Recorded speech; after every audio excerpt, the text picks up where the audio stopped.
Sa gilid ng isang tahimik na kalsada, may isang punong matanda na tila naging tahanan ng isang kakaibang pamilya, isang inang aso at ang dalawa niyang munting tuta. Hindi sila kilala ng mga taong dumaraan, at walang nakakabatid kung saan sila nagmula.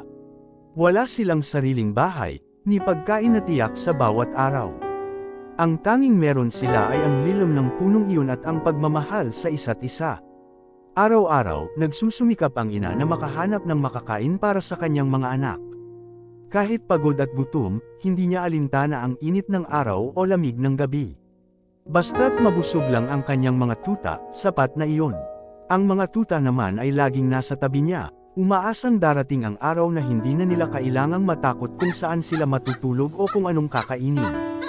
Isang araw, napansin sila ng isang batang babae na naglalakad pauwi mula sa paaralan.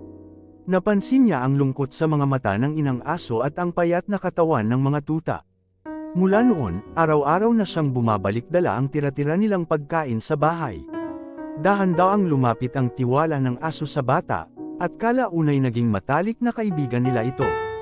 Dahil sa kabutihan ng batang babae, unti-unting nagbago ang mundo ng aso at kanyang mga tuta. At kahit nagsimula sila sa lilim ng isang punong walang tahanan, natagpuan nila sa puso ng isang estranghero ang isang bagay na mas mahalaga, ang pag-asa.